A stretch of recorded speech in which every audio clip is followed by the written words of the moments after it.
नमस्ते साथियों। आज गांव सरकार की 24वीं कड़ी में आपसे बातचीत कर रहे हैं। आपको मैंने पिछले कड़ी में बताया था कि अब हम लोग गांव सरकार के विषय को थोड़ा बदल रहे हैं। और वो विषय हम लोगों ने ये रखा कि अभी तक तो हम लोग उसके विभिन्न पहलुओं पर कर रहे थे कि गांव सरकार कैसे बनेगी, गांव सरकार का क्या दायित्व है, क्या गांव सरकार का काम है। उसके बाद हमने कहा कि महापुरुषों के बारे में चर्चा की कि महापुरुष कैसे अपने उद्देश्यों को प्राप्ति के लिए क्या क्या उन्होंने संघर्ष किया। लेकिन पिछले कड़ी से मैंने ये आपको बताने की कोशिश की कि गांव सरकार अगर बन जाती है तो करेगी क्या। आखिर में गांव सरकार का लोगों को मालूम होना चाहिए ना कि गांव सरकार अगर है तो बन जाएगी, बड़ी अच्छी बात है, लेकिन करेगी क्या। और फिर उसे गांव सरकार के बनने से लोगों को फ़ायदा क्या मिलेगा। इन बातों पे हमने चर्चा की। और इसके चर्चा का जो विषय रखा गया, जो विषय वही था कि गांव सरकार का कि वो जो 29 विभाग हैं, उन विभागों में गांव सरकार का कैसे अपना दायित्व निर्वाह करेंगे। आपको मैं बता चुका हूं कि संविधान के 11वें शेड्यूल में, ये अनुसूची में जो 29 विभाग गांव पंचायतों को दिया गया, जिसको हम गांव सरकार कहते हैं, वो 29 विभागों का वो काम कैसे करेंगे। तो साथियों, ये और यही अधिकार जो दिया गया है वही उनको भी दिया गया है। ग्राम पंचायती राज अधिनियम में भी 11 धारा 15 में मैंने आपको बताया कि धारा 15 में वही 29 विभाग दिए गए हैं। लेकिन उस धारा 15 में बार बार इसलिए समझाता हूँ, ये लिखा है कि जैसा राज्य सरकार निर्देश देगी वैसे गांव पंचायतें अपने अधिकार का दायित्व का निर्वहन करेंगी। तो वो उसी को हम कहते हैं कि ये जो कर दिया है राज्य सरकार ने, ये बिल्कुल गैर संवैधानिक है, संविधान के विरुद्ध है। और इस जब तक रहेगा तब तक गांव सरकार बन नहीं पाएगी। और गांव सरकार बनने के लिए पहला जरूरी आवश्यक कदम यही है कि इस व्यवस्था को अंत किया जाए कि जहाँ ये लिखा है कि राज्य सरकार के अधीन निर्देश पर काम करेगी, ये नहीं होना चाहिए। तो कृषि पर आज चर्चा हो गई। आज जो विषय रखा गया है वो भूमि संबंधित है। देखिए, अनुसूची 11 में पहला है कृषि, दूसरा है भूमि। अब भूमि में 4 बातें हैं दूसरे अनुसूची में, और यही उत्तर प्रदेश पंचायती राज अधिनियम। आप जानते हैं कि भूमि का कितना महत्व है। ये जो भारत का जो ग्रामीण व्यवस्था है, जो कृषि व्यवस्था है, उसमें भूमि का बहुत महत्व है, क्योंकि भूमि के बिना तो कृषि का मतलब ही नहीं है। और भूमि तो इसे भारत में लोगों ने तो, हमारे पूर्वजों ने तो भूमि की इतनी महत्ता बताई है कि उसको माता कहा है कि हमारी भूमि माता है, भूमि तो हमारी माता है। और माता उन्होंने ऐसे ही नहीं कहा कि बिना भूमि के उन्होंने कल्पना ही नहीं की। हमारे तमाम वेदों में और तमाम और भी हमारे जितने प्राचीन हमारे ग्रंथ हैं, उसमें ये तमाम बार इस बात का, भूमि की महत्ता को बताते हुए उन्होंने तमाम प्रार्थनाएं की है। प्रार्थना इस तरह के प्रार्थनाएं की हैं कि हे भूमि, तुम उत्पादक बनो, सबके पास भूमि बना रहे, सतत भूमि लोगों के पास बना रहे, भूमि माता हो। इतना भूमि का महत्व बताया गया है। और इतना ही नहीं है कि आप कभी आपने ये सोचा है कि ये भूमि हमको क्या क्या देती है। जरूर देखते सब हैं कि भूमि क्या क्या देती है, लेकिन उसको जो माता जो कहा गया ना, वो ऐसा नहीं है कि उसको माता वैसे ही कह दिया गया। आप उसको सोचिए तो कि भूमि क्या देती है। आप अगर सोचेंगे कि अरे ये तो भूमि के अगर ये न रहे तो जीवन ही नहीं हो सकता। अब मैं आपको इंगित कर रहा हूँ कि भूमि हमको क्या क्या दे सकती है। आप भी सोचिए, बहुत कुछ दे सकती है। कुछ बातों को मैं यहाँ पे सामने रख रहा हूँ कि जैसे भूमि जो है वो देती है कि ये भूमि आपको जल देती है, भूमि आपको मिट्टी देती है, भूमि आपको देती है, आपका फसल देती है, भूमि आपको सब्जी देती है, भूमि आपको फल देती है, भूमि आपको लकड़ी देती है, भूमि आपको पेड़ जैसे एक से एक पेड़ देती है, वनस्पति भूमि देती है। अगर वनस्पति न रहे तो वनस्पति जितना हमें मिलता है वो भूमि से मिलता है। भूमि से हमको घर बनता है। और अगर कहा जाए कि रोटी, कपड़ा, ये मकान, अगर ये तीनों चीज़ों को देखें तो सब भूमि से ही मिलते हैं ना। भूमि से ये रोटी मिलता है, अन्न हम रोटी खाते हैं, भूमि से कपड़ा कपास होता है उसी भूमि से, उससे हमको कपड़ा मिलता है। उसी मिट्टी से न रहती तो हम मकान कहाँ बनवाते। तो ये भूमि का ये जीवन में इतना महत्व, इसीलिए भारतीयों ने यहाँ अपने वेदों में भूमि की प्रार्थना के लिए ये सारी बातें उन्होंने बहुत बार प्रार्थना की है। और हमारे जो वो देखिए हमारा जो जन मन गण अधिनायक वो वंदे मातरम में है, उसमें भी आया है कि सुजलाम सुफलाम श्यामलाम। तो ये सुजलाम सफलाम श्यामलाम ये अपने उसी धरती के बारे में, उसी भूमि के बारे में ये कहा गया। तो ये साथियों ये देखिए कि इस भूमि के बारे में, इसीलिए भूमि के जो दायित्व है उसको संवैधानिक विशेषज्ञों ने समझा कि ये सारा कुछ तो गांव के लोग जुड़े हुए हैं इस भूमि से, तो इस भूमि के बारे में उनको अधिकार दिया जाए। तो इसीलिए उन्होंने भूमि के अधिकार गांव पंचायतों को दिया, जिसको हम ग्राम सरकार कहते हैं। और भूमि का क्या क्या अधिकार दिया? पहला उन्होंने कहा कि भूमि का विकास, ये एक विषय है भूमि का विकास। फिर भूमि का सुधार और भूमि का संरक्षण, और एक चीज़ और जोड़ दिया कि भूमि में ये चकबंदी उन्होंने एक व्यवस्था दी थी। ये आपके संविधान के अनुसूची 11 में नंबर 2 पर यह विषय रखा गया। देखिए कृषि नंबर 1, क्योंकि बिना कृषि के गाँव का मतलब नहीं, और उसके बाद नंबर 2 पे आपको भूमि रखा गया। ये है हमारे भूमि के मतलब। अब लेकिन दिक्कत ये है कि आप ये जानते तो हैं कि भूमि, लेकिन ये नहीं समझ पाते हैं कि इस भूमि से हमें गांव के लोग, कि हम गांव के लोगों का इस भूमि के बारे में क्या कर सकते हैं। ये बात सही है। देखिए ये सारे जो हमने बताया कि भूमि विकास, भूमि संरक्षण या भूमि सुधार, ये सारे विषय राज्य सरकार के भी हाथ। वो राज्य सरकारें जो है उस व्यवस्था को वो अपने ढंग से चलाती हैं, लेकिन ये ग्रामीण व्यवस्था कैसे इस भूमि के बारे में ग्रामीण करते हैं, क्योंकि वो जानते नहीं हैं। तो चूँकि नहीं जानते हैं इसलिए उसके संबंध में वो कोई व्यवस्था बना भी नहीं पाते। तो इसीलिए मैं कहता हूँ कि भूमि के बारे में आपको मैं बता रहा हूँ कि इन विषय को पहले समझिए। जब आप इस विषय को समझ लेंगे तब आप ये समझ लेंगे कि मैं कैसे गांव की क्या भूमिका हो सकती है। मैं आपको संक्षिप्त हर विषय पर समझा दे रहा हूँ, तो आपको भूमिका अपने आप समझ आएगी। अब पहला लेते हैं कि ये भूमि विकास। तो भूमि विकास क्या है? अब आप सोचेंगे भूमि का क्या विकास हो सकता है। अब कोई भूमि का विकास का मतलब ये आपके पहले जहन में आना चाहिए ना, तभी ना आप सोचेंगे कि हम लोग क्या कर सकते हैं। तो भूमि का जो विकास है, कि भूमि का विकास का मतलब है कि भूमि का ये किस तरह से उपयोगिता बढ़ाई जाए। भूमि के विकास का मतलब है भूमि की उपयोगिता को बढ़ाना। अब भूमि की उपयोगिता क्या है?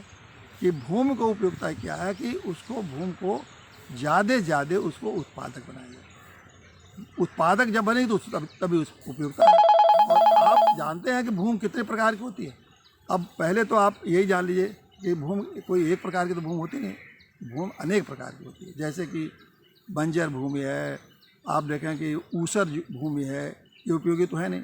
बहुत जड़े झाड़ फूल के नदियों के किनारे बहुत झाड़ फंसे हुए हैं, और इतने झाड़ हैं कि फंसे हुए हैं कि वो उपयोगी नहीं हो पाता, वो उस तरह की ज़मीन है। आप और जैसे जैसे भौगोलिक स्थितियाँ बदलती हैं उस तरह के भूमि का गुण भी बदलता रहता है।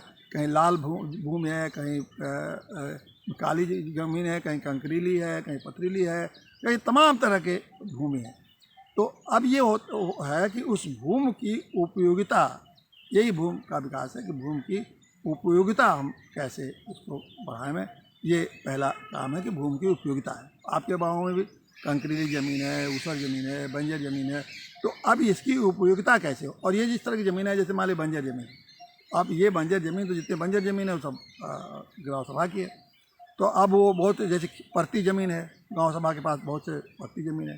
पहले बहुत से घास के मैदान हैं। अब पहाड़ों में तो जाके देखिए तो बड़े बड़े लंबे लंबे घास के मैदान है, वो गाँव सभा के मैदान है। जैसे वो बहुत बड़े बड़े मैदान है। घनी आबादी में उतने मैदान नहीं है, लेकिन और बहुत जगहों पर ऐसी भूमि है जिसमें कि बहुत बड़े बड़े मैदान है, तो वो भूमि है। तो ये सारे तरह के जो भूमि की उपयोगिता है, उस भूमि की उपयोगिता का, उस भूमि का विकास कैसे हो, ये एक महत्वपूर्ण बात है। ये गांव के को दिया गया है कि उस भूमि को हम बताएंगे अभी कि कैसे आप इसको आप समझ लीजिए कि भूमि विकास का मतलब भूमि उपयोगी कैसे बनाया जाए। दूसरा महत्वपूर्ण बात है भूमि का सुधार। अब भूमि का सुधार भी एक विषय है जो कि गांव पंचायत को दिया गया। अब ये जान लिए भूमि सुधार क्या सुधार करेंगे भूमि को। अभी पूछा जाए कि भाई भूमि का सुधार क्या है, अब वो जान लीजिए कि भूमि का सुधार का मतलब ये है कि ये भूमि के सुधार करने का जो बहुत सारा दायित्व जो है वैसे सरकारों का है, इसमें गाँव के लोगों का जो बहुत बड़ी भूमिका नहीं है। लेकिन हम बताएंगे उनकी क्या भूमिका हो सकती है। जैसे भूमि का सुधार का ही मतलब है कि ऐसा तो ना हो कि पूरे गांव में 100 एकड़ एक ही आदमी के पास ज़मीन है और किसी के पास की ज़मीन ही नहीं है। तो आप देखिए कि भूमि को सुधार करने के लिए सरकार ने क्या किया कि जमींदारी उन्मूलन अधिनियम लागू किया कि जमींदारी खत्म हुई। पहले ज़माने में आज़ादी के पहले बहुत तरह के ज़मीनों पर कंट्रोल था, बहुत तरह के सिस्टम थे जिसमें कि कुछ लोगों के पास ज़मीन थी, बाकी लोगों के पास किसान नहीं, ज़मीन नहीं थी, बाकी लोग मजदूर की तरह काम करते। लेकिन समय आया और बदलाव आया और जैसे देश आज़ाद हुआ, हम देश के आज़ाद की बात करते हैं, पहले की हम बात नहीं कर रहे हैं, वो बहुत बड़ा एक उसका अलग विषय है। तो उन्होंने भूमि को दिया कि पहले भूमि सुधार किया, पंचायती राज अधिनियम आया। अब इस समय देखिए कि भूमि सुधार में कि पंचायती राज अधिनियम है, राजस्व अधिनियम है, और कि कैसे भूमि का बारे में विवाद तमाम तरह की मेलबंदी वगैरह कैसे उसकी व्यवस्था की जाए। और ये भी है कि सीलिंग एक्ट आया कि कैसे लोगों को, बड़े लोगों से भूमि लेके सभी लोगों को दिया जाए।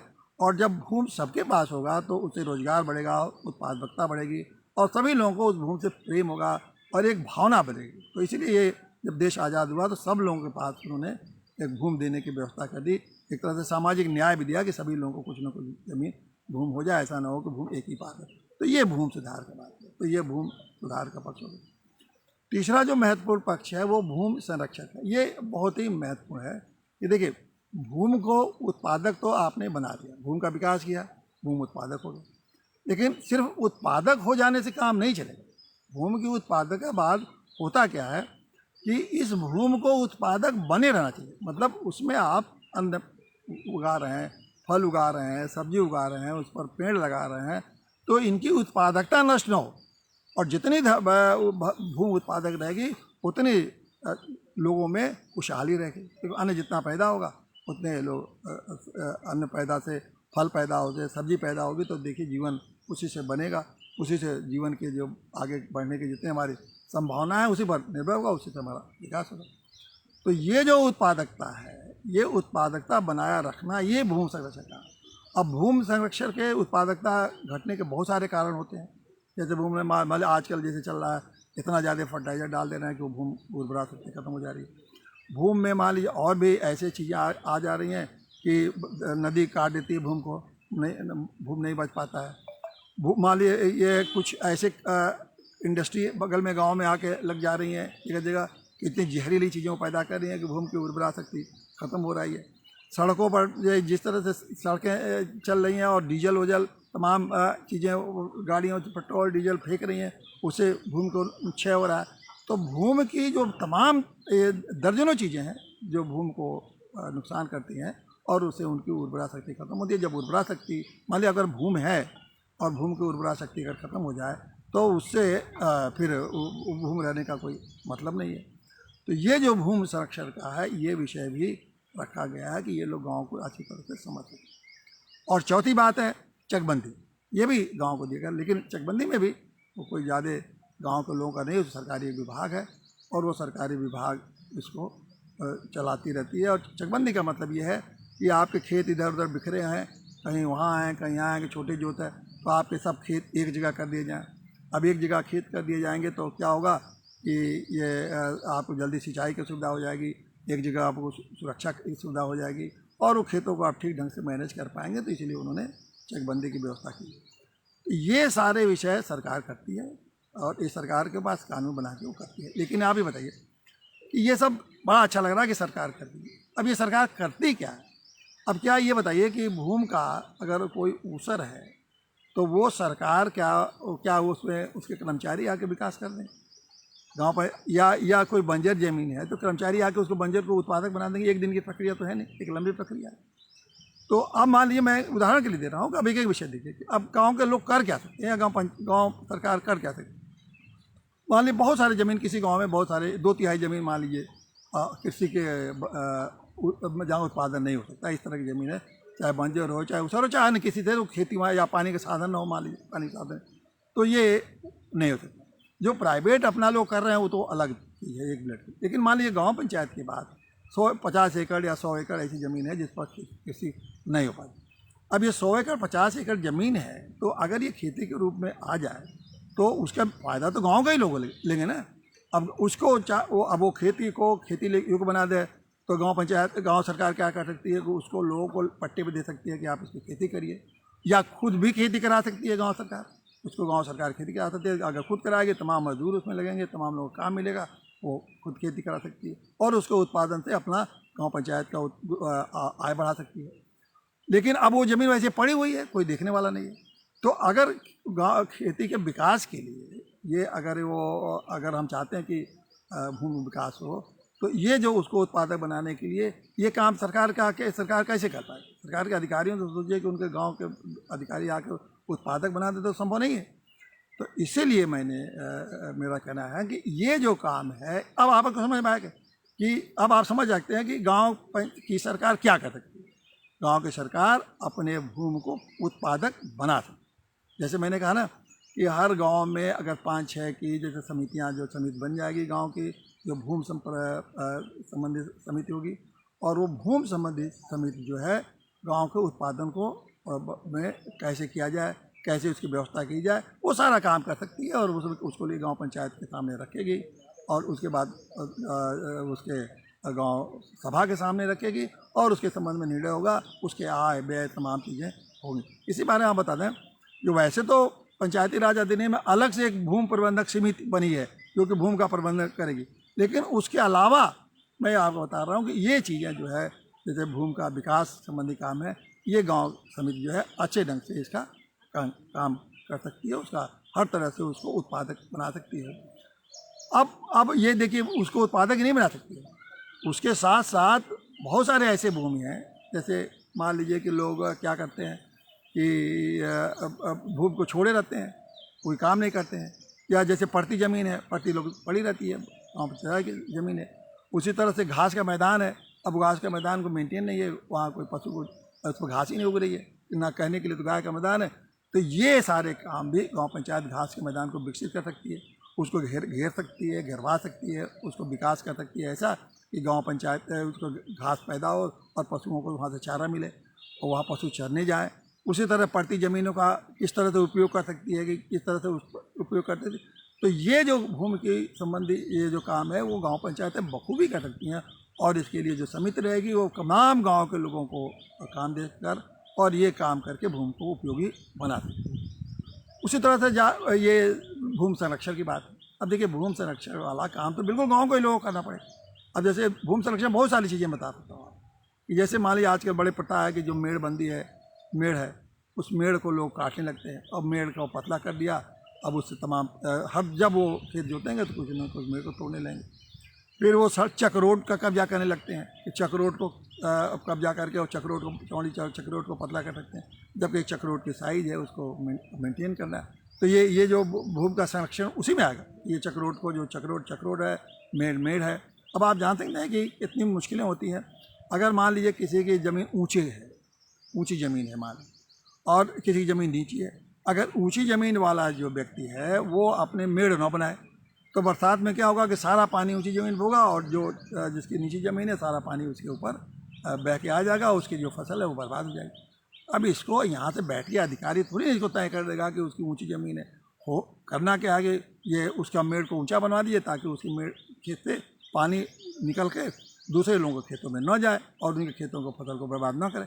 एक छोटा सा काम। अब गांव की जो समिति है ये इसको देख सकती है कि भाई ये काम है, इसको आप मेड़ को ऊँचा करे, प्रबंधित करेगी और उसकी अच्छी व्यवस्था बनाएगी, और नहीं मानेंगे तो उसको अपने से करवाएगी और उनसे पैसा लेगी और सारी व्यवस्था तो भूमि संरक्षण का गाँव के लोग खुद करेंगे। तो ये बहुत बड़ा काम है। और उसी तरह से ये जो सबसे बड़ा काम है जो चकबंदी तो गाँव के लोग नहीं कर सकते। लेकिन एक बात मैं आपको बताऊं कि ये जो रोज़ खेत छोटे टुकड़े हो जाते हैं, बंटवारा हो जाता है, लोग एसडीएम के यहाँ दौड़ के जाते हैं कि एसडीएम साहब हमारा हदबंदी करवा दीजिए, मेरे खेत में उतना बढ़ गया है, इतना घट गया। आप बताइए कितना दौड़ लगानी पड़ती है और उससे कितने विवाद होते हैं, कितने झगड़े होते हैं।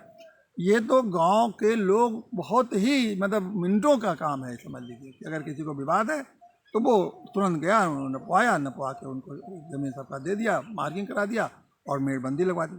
बहुत से लोग अपने खेत में मेड़ नहीं लगाते हैं इसलिए कि वो कब्जा करना चाहते हैं, तो वो मेड़बंदी तुरंत अपने गांव पंचायत जो है या गांव सरकार अपने पैसे से मिल बंदी करवा देगी, उनसे पैसा वसूल। बहुत से लोग पोखरे को ज़मीन है, नदी की ज़मीन है, ये सब ज़मीनें जोत लेते हैं तो गांव ये इस ज़मीन को कब्जा कर लेते हैं। तो ये जो ये भूमि समिति होगी किसी को भूमि पर कब्जा नहीं करने देगी, किसी को पोखरे पर नहीं करना देगी। और पोखरे की ज़मीन बहुत छोटी रहती है, सूखी रहती है, वहाँ ये उसका उपयोग कर सकती है, चाहे वहाँ फसल उगा सब्जी उगा दे या पेड़ लगवा दे या और भी ये भूमि समिति कर सकती है। तो इस तरह आपने देखा ना कि गांव के भूमि का कितना व्यवस्था गांव के लोग कर सकते हैं। और जैसे मैंने बताया कि ये 6 आदमी जो समिति में होंगे, इनको अगर गांव पंचायत देगी तो 6 आदमियों को अगर 2-2 हज़ार 3-3 हज़ार महीना वो उनको वेतन देगी और अपना वो काम करते रहेंगे, उसके साथ भूमि प्रबंधन कमी, तो कम से कम हमने उनको इस समिति में भी 6 लोगों को रोजगार उपलब्ध कराया। और उसके अलावा ज़रूरत जब पड़ेगी तो इनको एक बात और मैं बताऊं कि जो बहुत सारी जो सरकार है ना, बहुत सी योजनाएं चलाई गई, जैसे ऊसर विकास विभाग है, अब राज्य सरकार का है, ये राज्य सरकार का मिट्टी का जांच का एक विभाग है, उसका सरकार का है। राज्य सरकार के पास ये और भी बंजर को विकसित करने का सरकार है। और आपको बताऊं कि भूमि के बारे में एक नीति बनी है सन 1988 में, जब देश के राजीव गांधी प्रधानमंत्री थे तो उन्होंने इस बारे में सोचा था और उन्होंने 1988 में एक राष्ट्रीय भूमि नीति बनाई कि कैसे भूमि नीति कैसे हम भूमि का अधिक से अधिक उपयोग कर सकते हैं और कैसे कैसे भूमि का संरक्षण कर सकते हैं और कैसे हम भूमि को लोगों से ऐसा भूमि का वितरण कर सकते हैं कि लोगों को सभी को भूमि मिले और उस पर लोग उत्पादन कर सकें। तो ये एक नीति बनी। तो ये देखिए कितना महत्वपूर्ण ये बात है। और कैसे उस भूमि पे हम उनको भूमि, आप सभी जानते हैं हल्द्वानी जिले में भूमि विकास बैंक बना हुआ है, इसलिए भूमि को ऋण देता है। ऋण इसलिए देता है कि आपके भूमि को उपयोगी बनाने में आपका पैसा नहीं है तो आप उससे सरकार ऋण ले लीजिए और भूमि को उपयोगी बनाने में उसको एक आपको मदद मिल जाती है। तो आपने देखा कि इस तरह से ये सरकार के, लेकिन इन योजनाओं को किसके पता है? अब ये जो समिति बनेगी इन तमाम योजनाओं के बारे में जानकारी हासिल करेगी और ये उसके नहीं ज़रूरत पड़ी तो उसको हम लोग प्रशिक्षण भी दे देंगे और वो प्रशिक्षित हो जाएगी और उस प्रशिक्षण के बाद वो हरदम जानती रहेगी। और मैंने तो पहले भी बात कहा कि ये जो समितियाँ हैं ना, पहले लगेगा आपको कि ये लोग उनको दिक्कत होगी काम करने में, लेकिन 1-2-3 साल तक काम करने के बाद वो लोग इतने अपने काम में दक्ष हो जाएंगे कि वो कोई दिक्कत ही नहीं होगी और वो काम में वो खुद जानकारी बड़ा आसान हो जाएगा। और एक नई जब ये समिति काम करने लगी तो नए विचार आएंगे, नई योजनाओं के बारे में जानकारी होगी और एक इंच गांव की ज़मीन का उपयोगी होगा। और जब ये भी जो महत्वपूर्ण है कि उपयोगी के साथ साथ हमारे ज़मीन की उर्वरा शक्ति कभी न ख़त्म हो। और आजकल तो जैविक खेती का ज़माना आ गया, कोई नहीं करता है। अब जैविक खेती का ज़माना इसलिए है कि उनको उसके बारे में जानकारी नहीं है कि जैविक खेती से क्या क्या हो सकता है। जैविक खेती के तमाम तरीके हैं जैसे जैविक खेती को बढ़ाया जा सकता है और जैविक खेती किस तरह स्वास्थ्यवर्धक हो सकता है। तो ये समिति के लोग उनको जैविक खेती के लिए प्रोत्साहित कर सकते हैं। और जो सबसे बड़ा बात है कि देखिए ये जो जल का जो प्रबंधन है ना, ये जब अगर भूमि का संरक्षण नहीं करेंगे तो जल जो है भूमि के में उपलब्ध होता है वो नहीं मिलेगा। कहीं कहीं नहरें आ जा रही हैं, बहुत जगह पर तो नहर क्या कर रही हैं कि ये नहरों को रोक टोक नहीं हो रहा है तो पानी बह जा रहा है, तो पानी बह के पूरे खेत बर्बाद कर दे रहा है। तो खेत बर्बाद जब हो जाता है तो उससे लोगों को वो वो दलदल हो जा रही ज़मीन उपयोगी नहीं रह जाती है। तो इस प्रकार ये उसका भी नुकसान होता है। तो ये सारी चीज़ें जो हैं ये देखिए एक के बाद एक कई चीज़ें इससे जुड़ी हुई हैं। कितना महत्व है भूमि का और ये जिम्मेदारी गांव को दी गई है। ये गांव पंचायतें कुछ भी नहीं कर रही हैं। कोई आप पूछिए, पता लगाइए कि ये भूमि के बारे में क्या कर रही हैं। कुछ नहीं हो रहा है, सरकार के कागजों पर चल रहा है। इसीलिए गांव के लोग इसके बारे में तबाह भी हो रहे हैं, परेशान भी हो रहे हैं और तमाम फसलों का नुकसान भी हो रहा है, उत्पादन नहीं हो रहा है और उससे गरीबी भी बढ़ रही है। तो ये हमारे यही मेरा बताने का था कि भूमि जैसे बारे में अब आपने समझ लिया कि भूमि के बारे में क्या क्या चीज़ें आपको अधिकार मिला हुआ जो आप कर सकते हैं। और अगर इस ढंग से अगर आप विचार बनेगा, सोच बनेगी तो आप देखिए चीज़ें कितनी आपको गांव की संपदा में कितना बड़ा योगदान आप भूमिका निभा सकते हैं।